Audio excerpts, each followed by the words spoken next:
मैं अनुरोध करूंगा इसी स्वागत में हमारे चारों जिलाध्यक्ष साथी आ जाएं और स्मृति भेंट करके हमारे मुख्य अतिथि महोदय हमारे नेता आदरणीय आकाश आनंद जी को स्मृति चिन्ह भेंट करके स्वागत करेंगे। चारों जिलाध्यक्ष साथी हमारे बरेली, बदायूं, पीलीभीत और शाहजहांपुर के चारों जिलाध्यक्ष और हमारे प्रभारीगण हमारे साथी आ जाएं। माननीय मुख्य अतिथि महोदय को आदरणीय हमारे नेता आकाश आनंद जी को स्मृति चिन्ह भेंट करके स्वागत करेंगे।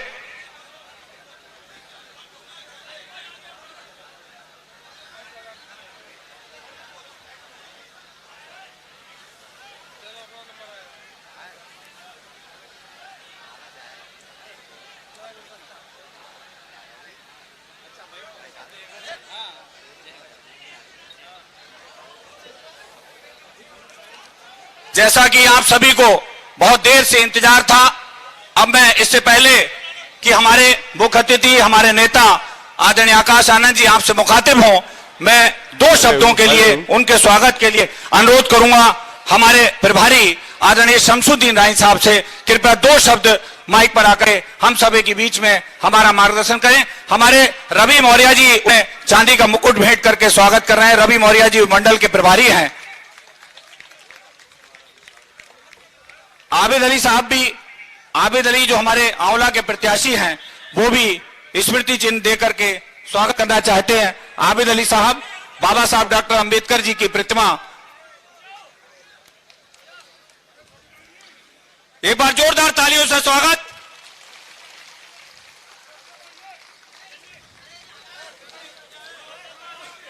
भाई शोर नहीं, शोर नहीं, शोर नहीं।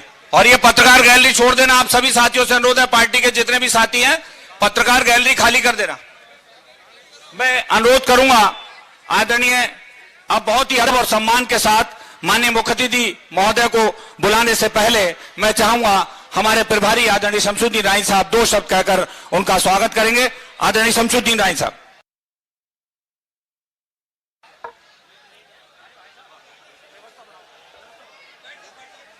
मैं सबसे पहले भारत के संविधान को बनाने वाले बाबा साहब बी.आर. अम्बेडकर साहब, बामसेफ DS4 के संस्थापक मानवर काशीराम साहब को श्रद्धा सुमन अर्पित करते हुए आज एक कार्यकर्ता महासम्मेलन के मुख्य अतिथि राष्ट्रीय कोऑर्डिनेटर भाई आकाश आनंद जी हमारे बीच में आ चुके हैं। हम इस मंडल की ओर से और आप सब जन समूह की ओर से जोरदार ताली बजाकर स्वागत करते हैं, इस्तकबाल करते हैं, खैर मकदम करते हैं। साथियों, ये चुनी जनसभा है, ये दिशा और दशा दोनों बदलती है। मंच पर हमारे जितने भी जिम्मेदार साथी बैठे हैं, हमारे बीच में मंडल के प्रभारी, जिले के सभी जिला अध्यक्ष, विधानसभा के सभी विधानसभा अध्यक्ष के साथ साथ बूथ और सेक्टर से जिम्मेदार साथी आए हैं, उनका भी मैं जोरदार स्वागत करता हूं, इस्तकबाल करता हूं। बड़े तादाद में आप लोग आए हैं। साथियों, मैं आपके बीच में और आकाश आनंद जी के बीच में कोई वादा डालना नहीं चाहता हूं। मैं इतना कहना चाहता हूं कि आप लोग जिस जोश और खरोश के साथ यहां आपको अपनी रैली में कामयाब करने के लिए आए हैं, अब मेरी आपसे एक अपील है कि इसको चुनाव में यहां से संकल्प लेकर जाएंगे। ये युवाओं की धड़कन आपके बीच में, हमारे राष्ट्रीय कोऑर्डिनेटर आपके बीच में आए हैं जो दिलों में राज करते हैं। इसलिए आप लोग जो नौजवान साथी हैं, हमारे बुजुर्ग साथी हैं, सेक्टर के साथी हैं, आज से अपनी अपनी लोकसभाओं में चुनाव में लगकर एक एक जो यहां जब भी एक वोट पड़ेगा, एक एक ताकत के साथ सर समाज को जोड़ने का काम करेंगे और सर समाज को वोट डलाने का काम करेंगे। क्योंकि इस देश भाजपा और सपा ये दोनों एक ही थाली के चट्टे बट्टे हैं। ये सपा डरा के वोट लेती है और भाजपा डरा के लेती है।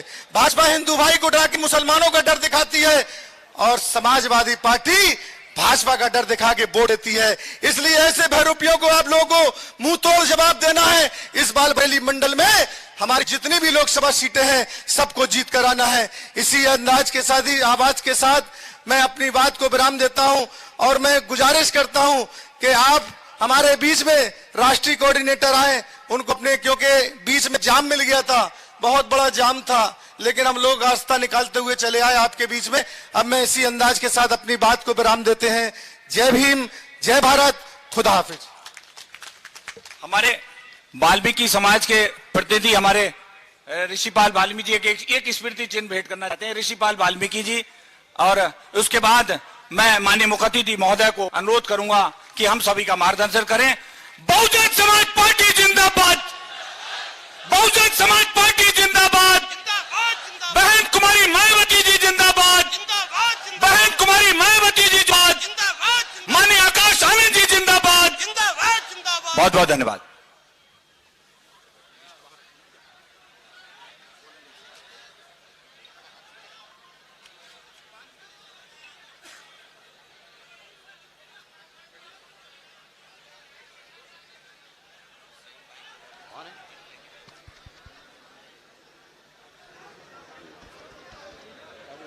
चेक।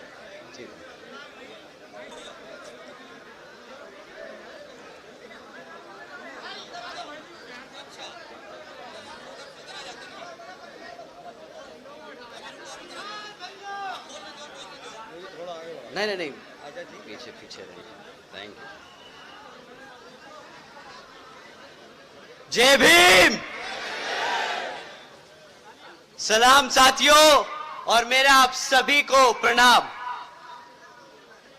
साथियों, इससे पहले मैं आप सबके बीच में अपनी बात रखूं, मैं यहां मौजूद सभी माताएं, बहनें, बड़े बुजुर्ग और युवा साथियों का, जो पिछले 3-4 घंटे से हमारा यहां इंतजार कर रहे हैं, गर्मी में बैठे हैं हमें सुनने के लिए, आप सभी का मैं तहे दिल से धन्यवाद करता हूं। साथियों,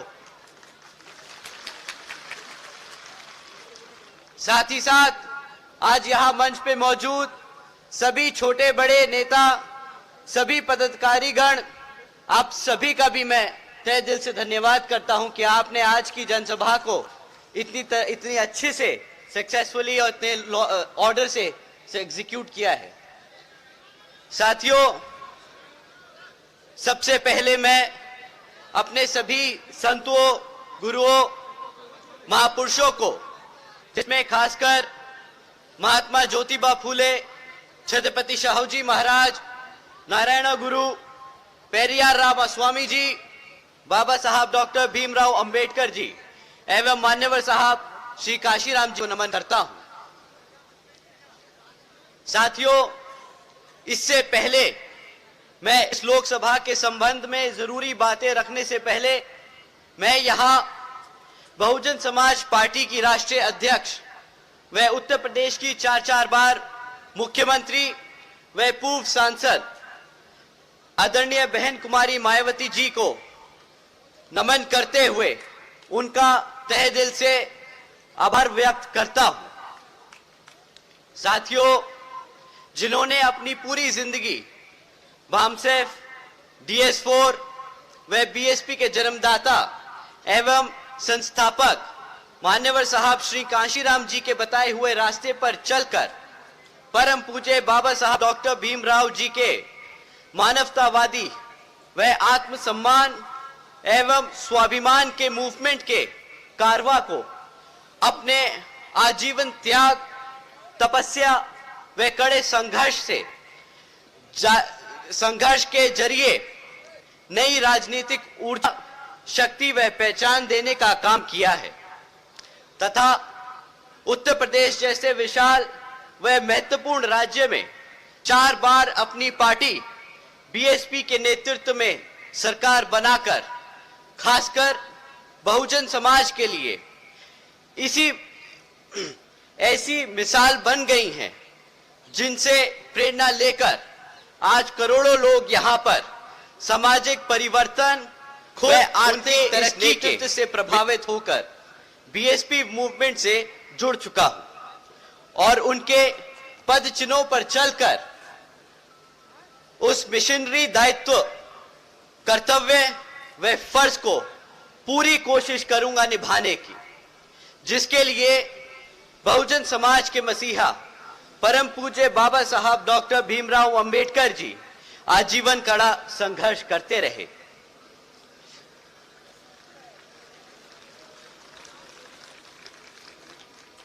साथियों, मैं ये बात कुछ 2-3 रैलियों से 2-3 मीटिंगों से दोहराता आया हूं, परंतु आज आप सबके सामने मुझे पहली बार अपनी बात रखने का मौका मिल रहा है, तो मैं फिर से आप लोगों के बीच में ये बात दोहराना चाहूंगा।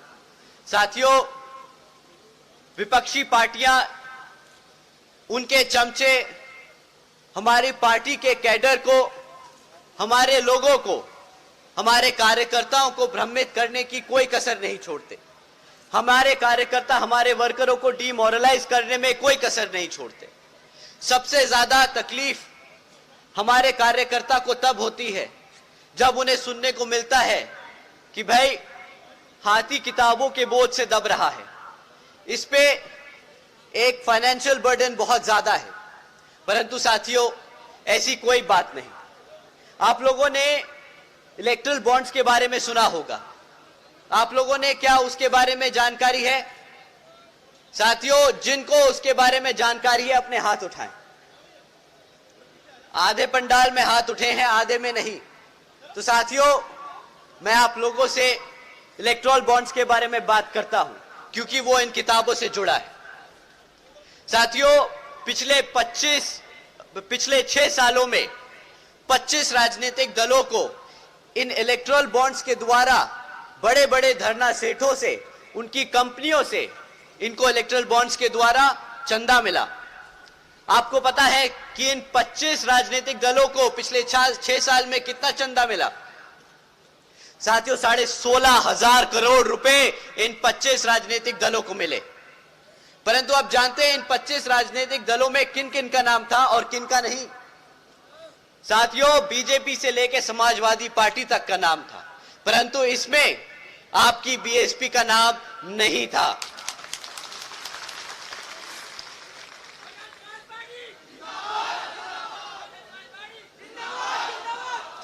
साथियों, बीएसपी केवल यहां उत्तर प्रदेश में नहीं बल्कि पूरे देश में बड़े बड़े पूंजीपतियों व धरना सेठों के धन बल के सहारे नहीं, बल्कि अपने समर्थकों, कार्यकर्ताओं, वर्करों के बल पर, उनके तन मन और धन के आधार पर यहां अपना चुनाव लड़ती आई है और आगे भी अपना चुनाव उन्हीं के बल पे लड़ती जाएगी।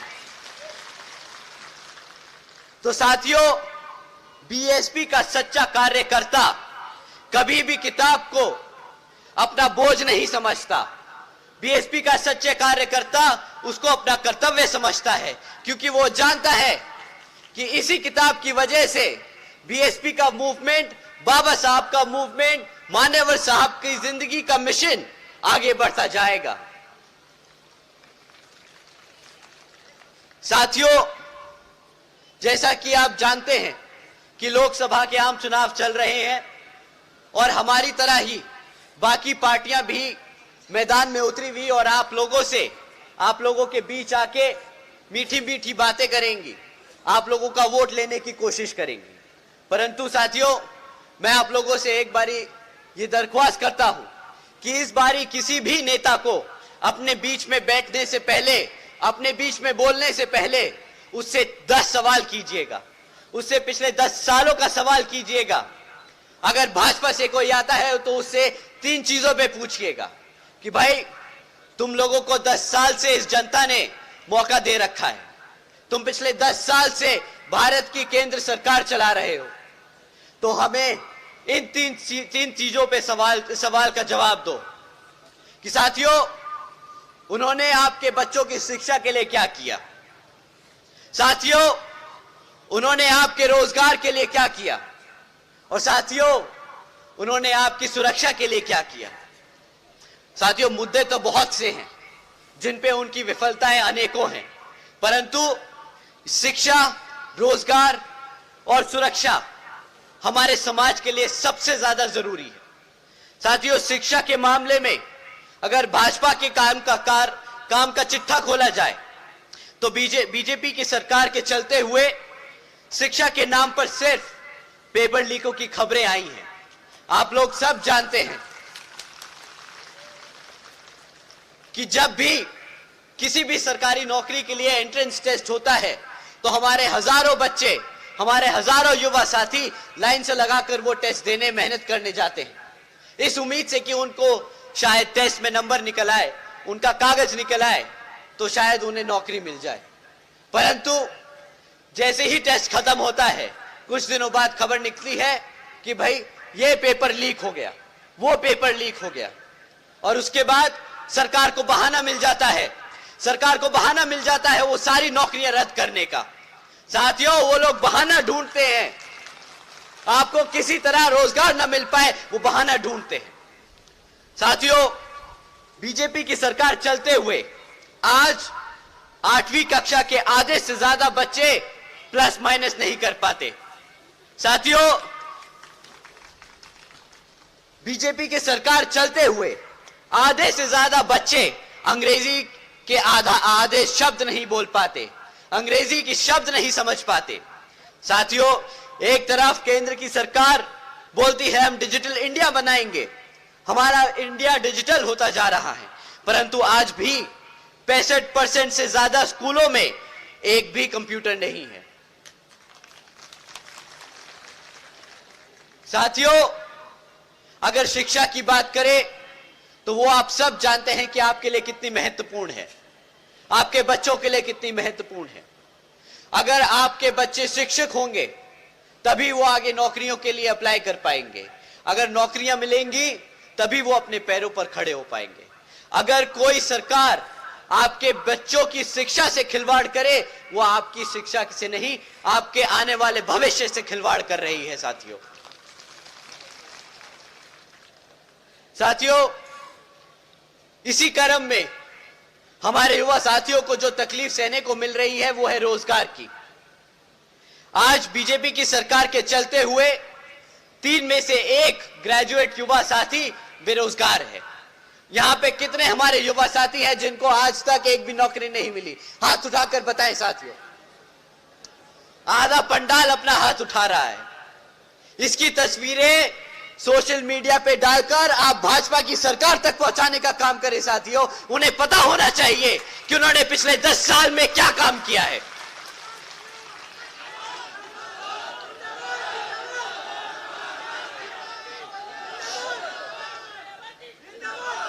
साथियों, पिछले 10 सालों में सरकारी नौकरियों को तो आता पता नहीं, अगर प्राइवेट सेक्टर में कहीं एक आधी नौकरी निकल भी जाती है तो वहां पर भी 10-10 नौकरियों के लिए 10-10 हजार लोग अप्लाई कर रहे होते।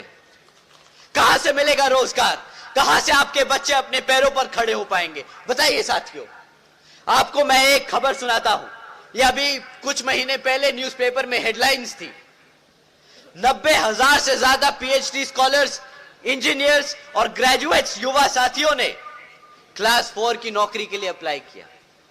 अगर क्लास 4 की नौकरी के लिए पीएचडी स्कॉलर्स को अप्लाई करना पड़ रहा है तो साथियों, नौकरियों का कितना बुरा हाल है इस देश में, यह आप सब बखूबी जानते हैं। जब नौकरियां नहीं होंगी तो सरकार अपनी जनता को कैसे शांत रखेगी? आपका दिमाग, आपका ध्यान कैसे भटकाएगी? आप जानते हैं इन भाजपा के लोगों ने क्या नया स्कीम निकाला? इन्होंने नई स्कीम निकाली है कि आज ये लोग फख्र से बताते हैं कि 80 करोड़ से ज्यादा लोगों को ये मुफ्त में राशन की देने का काम कर रहे हैं। साथियों, केंद्र की सरकार के बड़े छोटे नेता सब लोग मंच पे खड़े होकर बड़े फख्र से कहते हैं कि मित्रों, हमने आज बीजेपी की सरकार चलते हुए 80 करोड़ से ज्यादा देशवासियों को मुफ्त में राशन देने का काम किया है।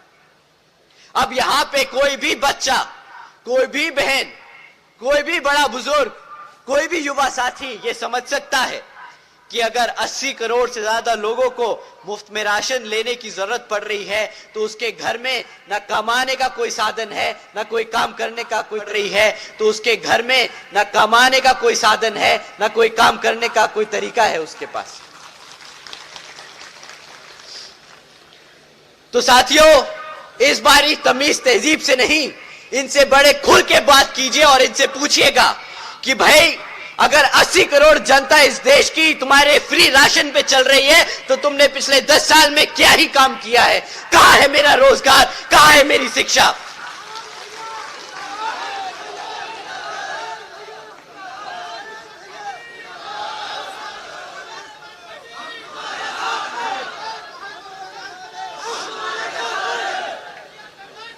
साथियों, दूसरा सवाल, इसी 80 करोड़ की स्कीम पर, इसी राशन की, फ्री राशन की स्कीम पर आपको दूसरा सवाल इनसे पूछना होगा कि भाई ये 80 करोड़ लोगों को फ्री में राशन बांटने की कीमत क्या है? क्योंकि ये भी कभी ना कभी आपके टैक्स के पैसों से दिया जा रहा है। ये भारत की सरकार का लिया हुआ कर्जा है जो हमारे लोगों को बांटा जा रहा है राशन की और राशन के रूप में। तो साथियों, इसकी कीमत भी आज नहीं तो कल आपके बच्चों को चुकानी होगी। तो इनसे पूछे कि इसकी कीमत क्या है। साथियों, सरकार का डेटा कहता है कि अगर भारत की सरकार 80 करोड़ लोगों को ये मुफ्त में राशन देने का काम कर रही है तो इसकी कीमत 2 लाख करोड़ से ज्यादा है। साथियों, अगर भारत सरकार का पैसा, अगर आपकी मेहनत की कमाई का पैसा 2 लाख करोड़ रुपया ऐसे मुफ्त में राशन में बांटने में लगाया जाएगा तो फिर यहां पे कौन सा डेवलपमेंट हो रहा है, इसका भी जरा हिसाब देने का काम आ गया है। साथियों, अब ये 2 लाख करोड़ रुपए राशन पे खर्च रहे हैं। प्रति एक घर में कितने का राशन पहुंच जाता है महीना? 500,000 रुपया, 500,000 रुपये का राशन महीना मिलेगा, 150 रुपए का। साथियों, हम कहते हैं महंगा से महंगा कर लो तुम करप्शन, इसमें भी ले जाओ 1000 रुपए का राशन। साल में 6,000 रुपए से ज्यादा का राशन नहीं मिलता है हमारे गरीब लोगों को। साल में 6,000 रुपए से ज्यादा का राशन नहीं मिलता, परंतु इसके बदले आपसे क्या लूटा जाता है? अगर क्लास 4 की भी नौकरी दे देते तो महीना 15-20 हजार रुपया तो मिलता। साल का 2.5 लाख रुपया मिलता आपको। 6,000 रुपए लेके, 6,000 रुपए का राशन देके आपसे 2.5 लाख रुपए लूटने का काम करते हैं ये। साथियों, इनका गुजरात मॉडल अगर यही कहता है तो नहीं चाहिए हमें गुजरात का मॉडल, नहीं चाहिए हमें ऐसा फ्री का राशन। हमें अपने पैरों पे खड़े होने का अवसर चाहिए जो हमारे बाबा साहब दे के गए हैं।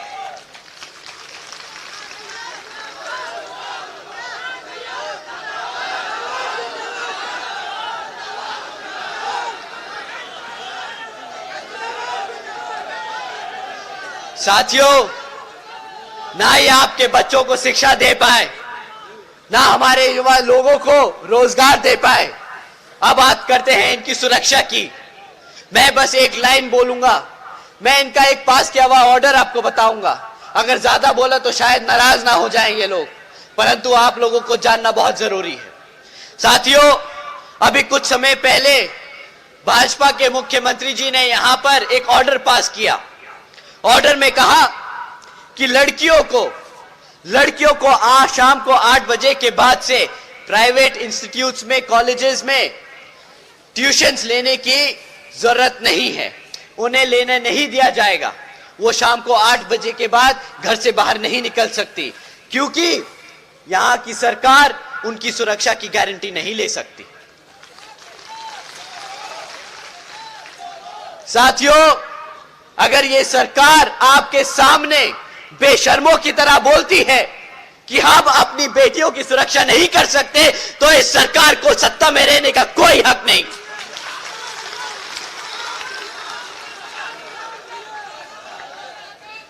ना ये सुरक्षा दे पाए, ना ये शिक्षा दे पाए, ना ये रोजगार दे पाए। किस बात का अखंड भारत की बात करते हैं ये लोग? कहां से बनेगा अखंड भारत जब आप अपने लोगों को, अपनी जनता को सुरक्षित नहीं रख सके? आप लोगों ने धोखा नहीं दिया है, आप लोगों ने हमारी जनता को धोखा नहीं दिया है, आप लोगों ने गद्दारी की है। आपसे बड़ा देशद्रोही नहीं अगर आप अपनी आवाम को अपने पैरों पर नहीं खड़ा कर सकते। साथियों, ना सुरक्षा दे पाए, ना शिक्षा दे पाए, ना रोजगार दे पाए। जिन लोगों के सर पे छत थी वो भी छीन ली। ये सरकार गर्व से बोलती है कि हमारी सरकार तो बुलडोजर की सरकार है। हमारी जनता ने, हमारी भोली जनता ने इसलिए आपको वोट नहीं डाला था, इसलिए आपको वोट नहीं डाला था कि आप हमारे घर उखाड़ दें, अपनी बुलडोजर हमारे लोगों की छत उखाड़ने का इस्तेमाल करें। साथियों, अगर ये लोग इतनी सी बात नहीं समझ पाए कि ये एक बेइज्जती का टैग है, बुलडोजर की सरकार एक बेइज्जती का टैग है, तो इनको कोई ज्ञान देने की जरूरत नहीं।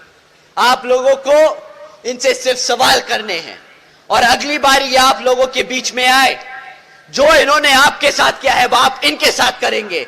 इन्होंने आपके हाथ में कटोरा थमाने का काम किया है। साथियों, इस बार ये वोट मांगने आए तो इनको वही खाली कटोरा थमा के वापस भेज दीजिएगा।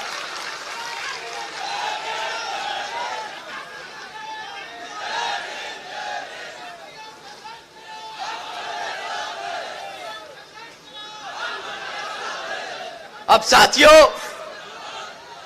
इन्होंने आपको पढ़ने नहीं दिया, इन्होंने आपको रोजगार नहीं दिया।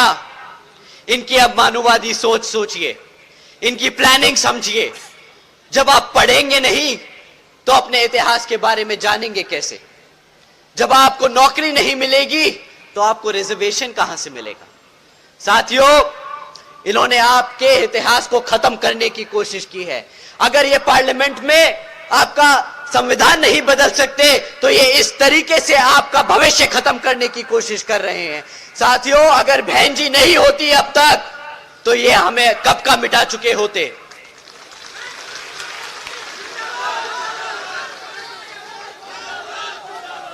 साथियों, इस बार आने वाले लोकसभा आम चुनाव में आप लोगों को इनको खदेड़ के भगा देना है मैदान से, और हाथी वाले निशान के सामने वाला बटन दबाकर यहां बहन जी के हाथ मजबूत करने का काम करना है।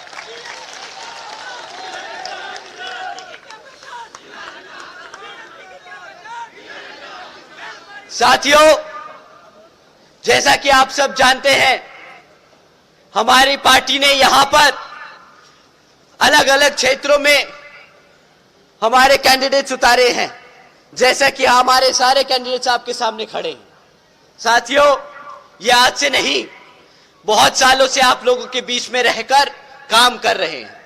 तो समय आ गया है कि आप लोग आने वाले चुनाव में इन लोगों को वोट डालकर यहां पर पार्लियामेंट में भेजने का काम करें, ताकि ये आपके लिए पार्लियामेंट में जाकर आपके हकों के लिए लड़ सकें। आप सब बैठ।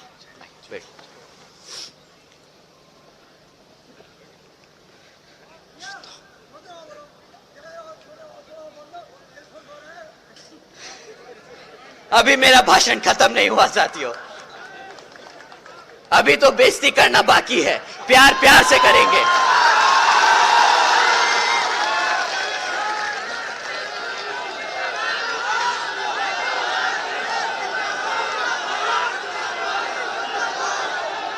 साथियों, ये लोग अपने आप को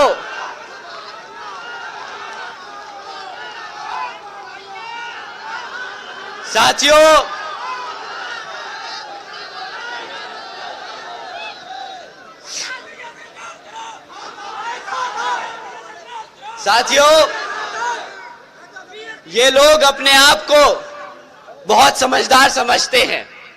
ये बोलते हैं कि भारत ने गुजरात का मॉडल फॉलो किया और भारत को $5 ट्रिलियन की इकोनॉमी बनाने का काम कर रहे हैं। इन समझदारों से कोई सवाल करे और इनको एक फैक्ट दे कि भाई, जब 2014 में आपने केंद्र की सरकार में अपनी सत्ता ली थी, तब भारत की सरकार पर 58,60,000 करोड़ का कर्जा था। एक समझदार आदमी भी ये जानता है कि अगर उस पे कर्जा बढ़ता जाएगा तो वो फाइनेंशियली कमजोर होता जाएगा। वो कोई तरक्की नहीं कर रहा, वो कर्जे के पैसे पर जी रहा है, वो समय खरीद रहा है कि उसे कभी ना कभी तो वो पैसा चुकाना होगा। जब इन्होंने 2014 में भारत सरकार में ये लोग वोट लेके पहुंचे थे तो भारत सरकार पर 58,60,000 करोड़ का कर्जा था। आज 10 साल बाद 2014 में यही कर्जा बढ़कर 152 लाख करोड़ हो चुका है। साथियों, क्या यही है समझदारी का काम? कोई समझदार आदमी क्या इतना कर्जा लेता है? क्या कोई कर्जे से आज तक अपने देश को बड़ा बना पाया है क्या? आप ही बताइए साथियों। इन्होंने तो अगले 10 सालों बाद अपना पल्ला झाड़ लेना है। ये तो मंच पर आकर फिर खड़े होकर बोल पड़ेंगे, अरे हम तो फकीर आदमी है, झोला उठाकर चल पड़ेंगे। और ये 152 लाख करोड़ का कर्जा हमारे लोगों पर छोड़ जाएंगे। इन लोगों की पुरानी फितरत है साथियों, दूसरों का काम दूसरों पे चिपकाने का। ये लोग मार्केटिंग का काम बहुत बखूबी अच्छे से जानते हैं। ये लोग पिछले 10 साल में सिर्फ अपनी मार्केटिंग करते आए हैं। हर दूसरे दिन एक नई योजना निकालेंगे, कभी ये योजना कभी वो योजना। जब योजनाओं के आइडिया खत्म हो जाएंगे तो योजना 2.0, योजना 3.0, योजना 4.0, इनकी योजनाएं नहीं खत्म होंगी साथियों। पर हकीकत में उन योजनाओं का जमीनी स्तर पे कोई फायदा नहीं। वो योजना के लिए अगर 100 रुपए लगाने को रखते हैं बजट में, तो उन 100 रुपए में से 10 रुपए जमीन पर आते हैं। 90 रुपए ये अपनी मार्केटिंग एजेंसीज को देते हैं ताकि गांव-गांव तक इनका वो मैसेज जाए। अरे गांव तक मैसेज पहुंचाना नहीं, वो योजना का काम कराना होता है ताकि आपका गरीब आदमी आपके लगा मेहनत कमाए हुए पैसे से उसका फायदा हो सके। ये मॉडर्न इंडिया की मॉडर्न मार्केटिंग एजेंसी है साथियों। ये इलेक्शन जीतने आपके भले के लिए नहीं लड़ते, ये इलेक्शन अपने आप को सत्ता में रखने के लिए लड़ते हैं। ये इलेक्शन आपको सत्ता से दूर रखने के लिए करते हैं। ये इलेक्शन आपको कमजोर रखने के लिए करते हैं। ये इलेक्शन हमारे संविधान को बदलने की कोशिश के लिए लड़ते हैं। साथियों, इनसे बड़ा देशद्रोही कोई नहीं। साथियों, अगर ये भाजपा का हाल है तो यहां उत्तर प्रदेश में एक लाल टोपी वाले भी हैं।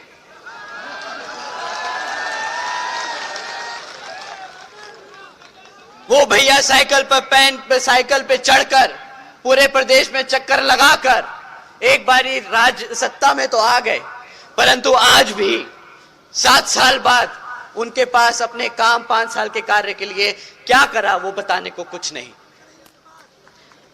आप लोगों को उन्होंने खूब उल्लू बनाया, टोपी पहन गए और आपको भी टोपी पहना गए, परंतु इस बारी साथियों अब आप लोग इनके झांसे में मत आइएगा। ये लोग मीठी मीठी बातें बहुत से काम पूछना है कि इन्होंने करा क्या।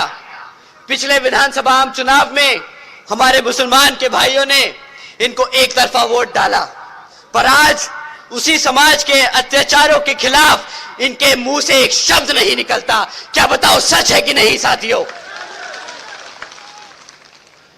साथियों, जो इनके लिए वोट डालता है उनके लिए तो ये लड़ नहीं सकते, परंतु संसद में रिजर्वेशन इन प्रमोशन के खिलाफ इन लोग चढ़कर खाली हाथ ही नहीं मुंह भी बहुत तेज तेज चलाते हैं और बिल फाड़ने का काम करते हैं। इनको वोट डालना मतलब हमारे समाज के खिलाफ वोट डालना हो जाएगा। इस बारी आप ना अपने आप से किसी साथी को इनके फेवर में वोट डालने की कोशिश ना करने दें साथियों। इसके साथ साथ यहां कांग्रेस भी आपके बीच में आएगी।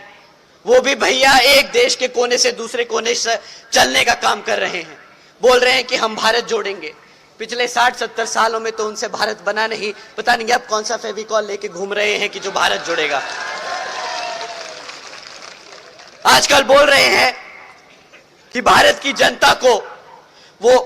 जनता को हमारे SC/ST भाइयों को रिजर्वेशन देने का काम करेंगे। उन समझदार आदमी को बताए कोई कि हमारे मान्यवर साहब, हमारी बहन जी ने पिछले 20 सालों से कड़ी मेहनत कर हमारे भाइयों को रिजर्वेशन दिलाने का अपने आप काम कर लिया है, उनकी कोई जरूरत नहीं है हमें। वो अपने 60 साल शायद भूल गए हैं, तो उन्हें अगली बारी आप मिले तो जरूर बताइएगा, भाई साहब आपकी अब कोई जरूरत नहीं, आपको जो भारत की जनता ने मौका देना था दे दिया, अब आप अपने घर बैठे। हमारे बहुजन के लोग, हमारी बहन जी अभी जिंदा हैं और हमारे लिए लड़ती आई हैं और लड़ती आएंगी।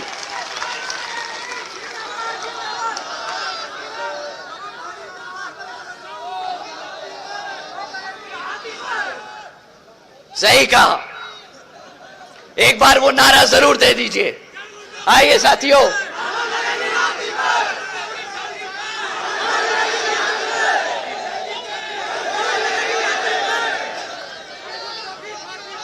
बहुजन समाज पार्टी जिंदाबाद। चरगुंडों की छाती पर, चरगुंडों की छाती पर मोहर लगेगी हाथी पर, चरगुंडों की छाती पर, मोहर लगेगी हाथी पर, चरगुंडों की छाती पर मोहर लगेगी हाथी पर। अनेका जी जिंदाबाद, जिंदाबाद, जिंदाबाद। अनेका जी जिंदाबाद, जिंदाबाद, जिंदाबाद। साथियों, समय आ गया है बताने का कि ये हाथी कभी झुकेगा नहीं, ना ये कभी रुकेगा। आने वाले लोकसभा चुनाव में बता दीजिए इन्हें कि यहां पर किसका राज चलता है। हमारे बहुजन समाज के लोग ना कभी झुके हैं, ना कभी झुकेंगे, हमेशा आगे बढ़ते चलेंगे।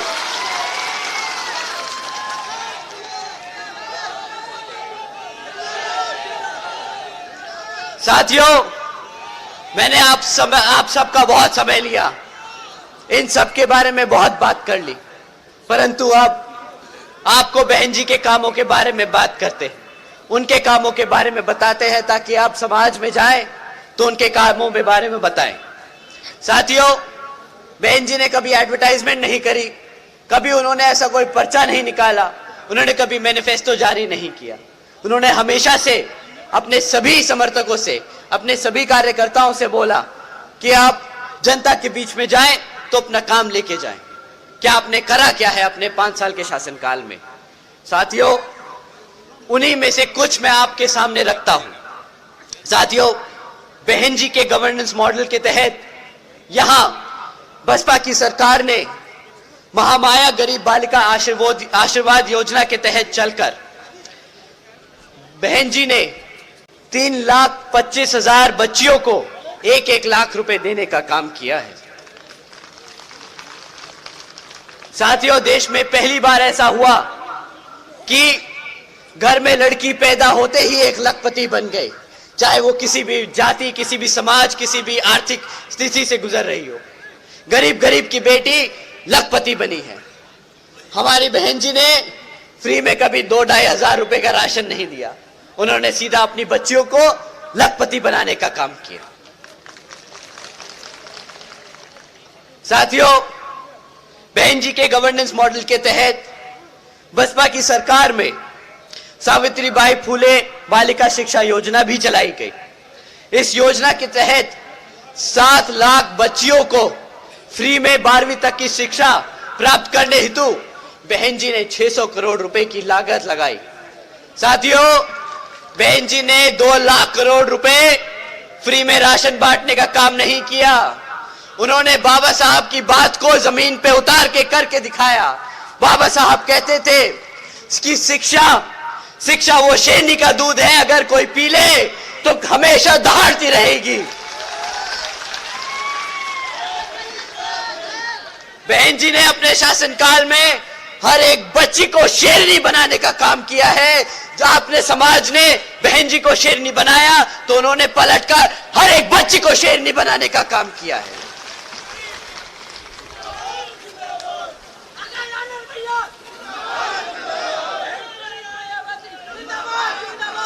साथियों, इसी क्रम में आगे चलते हुए बहन जी के मॉडल ऑफ गवर्नेंस के तहत बसपा की सरकार ने प्रदेश के कई व्यवसायिक technical institutes, engineering colleges, polytechnic एवं इंडस्ट्रियल इंस्टीट्यूट्स में अन्य पिछड़े वर्गों के छात्रों के लिए 27% सीटों की आरक्षण तय किया। उन्होंने साथ ही साथ देश में पहली बार सरकारी कॉलेजेस के सरकारी हॉस्टल्स में 27% हमारे पिछड़े साथियों के लिए, पिछड़े समाज के साथियों के लिए सीट का रिजर्वेशन किया। साथियों, उन्होंने खाली कॉलेजेस और इंस्टीट्यूट्स नहीं बनाए, उन्होंने हमारे समाज को उसमें पढ़ने लिखने के लिए भी मदद की। वो चाहती थी कि हर समाज का बच्चा पढ़ लिख कर आगे बढ़े। उन्होंने खाली स्कूल बनाकर उसमें टीचर्स भरने का काम नहीं किया। उन्होंने कभी भी और सरकारों की तरह खाली स्कूल नहीं बनाए, खाली स्कूल नहीं बनाए, उन्होंने उसमें शिक्षक भी भरे ताकि बच्चे पढ़ सके उधर। साथियों, बहन जी के गवर्नेंस मॉडल के तहत बसपा की सरकार ने, प्रदेश ने अपने शासनकाल में 12,500 करोड़ की लागत से हमारे SC ST व OBC साथ साथ आदिवासी समाज के परिवारों को 3,50,000 से ज्यादा परिवारों को अपना खुद का घर देने का काम किया।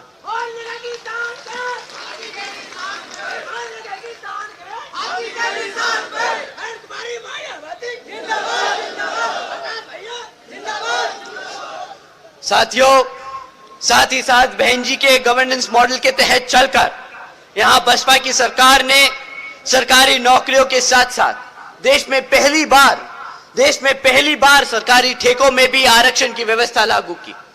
उसके साथ साथ सरकारी नौकरियों में भर्ती पे लगी हुई रोक को भी हटाकर यहां पर सभी जरूरतमंदों को सरकारी नौकरी देने का काम किया। साथियों, बहन जी की सरकार में कृषि एवं संबंधित कार्यों में मिनिमम वेजेस को 55 रुपए से बढ़ाकर 100 रुपए प्रतिदिन करने का काम किया है और अन्य पिछड़े वर्गों के लोगों की क्रीमी लेयर की वार्षिक आय 3 लाख रुपए से बढ़ाकर 5 लाख रुपए करने का काम किया। साथ ही साथ बहन जी ने गन्ना खरीदे के दाम दुगने कर दिए। साथियों, बहन जी ने कभी भी ये नहीं बोला कि वो MSP लागू करेंगे। उन्होंने कभी भी नहीं बोला कि हम ये वादा करते हैं, हम वो वादा करते हैं। उन्होंने हमेशा जमीन पर उतरकर अपने समाज के लिए काम करके दिखाया है। साथियों, इसके साथ साथ बहन जी ने अपने शासनकाल में 90,000 से ज्यादा अधिक शिक्षकों को सरकारी नौकरी दी। स्कूल बनाए तो वहां पे टीचर्स की भी भर्ती करी ताकि हमारे समाज पढ़ सके।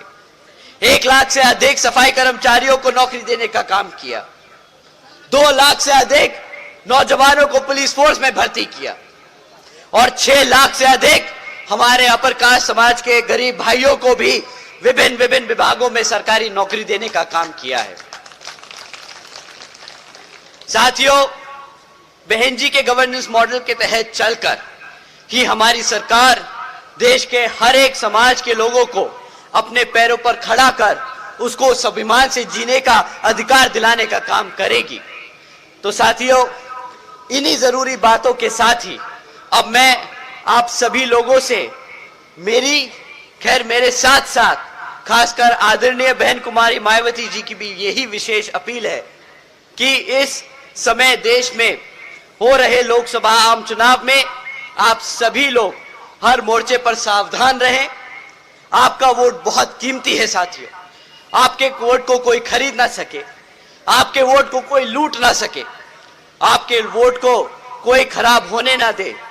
साथियों, जाति बिरादरी, धन बल, मंदिर मस्जिद या किसी भी भावना, भगवान आदि के नाम पर कोई स्वार्थी आदमी आप लोगों को फंसा न ले और आपके वोट का दुरुपयोग ना करे। आप लोगों को संभल के रहना होगा, क्योंकि देश के हर एक महिला, हर एक पुरुष, हर एक युवा साथी को यह अधिकार यहाँ परम पूज्य बाबा साहब डॉक्टर भीमराव अंबेडकर जी की अति महत्वपूर्ण देन है। साथियों, इसी वोट से आप उस सत्ता पे ताबीज हो सकते हैं, उसी सत्ता की चाबी ले सकते हैं। तो साथियों, मैं आप सब से यही खास अपील करता हूं कि साथियों, ये समय आ गया है कि आप सब आपस में गलतफहमियों को दूर करें, आपस के झगड़े को छोड़ दें, एक तरफ करें और आने वाले इस लोकसभा आम चुनाव में यहां जिन ही क्षेत्रों में बीएसपी के लोकसभा के उम्मीदवार चुनाव लड़ रहे हैं, तो उन्हें आप लोग वोटिंग मशीन के पर बीएसपी के हाथी के चुनाव चिन्ह को सामने वाला बटन दबाकर यहां बहन जी के हाथों को मजबूत करने का काम करें। और इसके लिए इसके लिए मैं यहां अपने युवा साथियों को बोलूंगा, आप लोग बढ़ चढ़कर इसमें अपना हिस्सेदारी निभाएं और अपने सभी बड़े बुजुर्गों को लेके जाएं और वोट डाल के आएं। इसी के साथ साथ मैं आज यहां मौजूद दोबारा से यहां पर सभी बड़े बुजुर्ग, माताएं, बहनें, युवा साथी, मीडिया बंधु, हमारे सभी छोटे बड़े पदाधिकारी, आप सभी को तहे दिल से धन्यवाद करता हूं। और आज यहां हमारे बीवीएफ के जवान साथी भी हैं। आप लोगों ने जिस तरीके से इस मीटिंग को कंडक्ट किया, लॉ एंड ऑर्डर मेंटेन करके रखा, आप सभी को मैं तहे दिल से धन्यवाद करता हूं। जय भीम, जय भारत। बहुत बहुत धन्यवाद। बरली जनपद में अपना कीमती समय देने का हमारे पार्टी के राष्ट्रीय कोऑर्डिनेटर श्री आकाश आनंद जी का। आज मैं इस मंच के माध्यम से कुछ घोषणा करना चाह रहा हूं जो पार्टी ज्वाइन कर रहे हैं। गौरव जायसवाल जी जिला कोषाध्यक्ष समाजवादी पार्टी छोड़कर बहुजन समाज पार्टी की सदस्यता ग्रहण कर रहे हैं। मुदित प्रताप सिंह पति जिला पंचायत सदस्य वार्ड नंबर 40 आंवला से बहुजन समाज पार्टी की सदस्यता ग्रहण कर रहे हैं। प्राची सिंह जिला पंचायत सदस्य वार्ड नंबर 40 आंवला से बहुजन समाज पार्टी की सदस्यता ग्रहण कर रहे हैं। मैं इनका बहुत बहुत आभार और स्वागत करता हूं।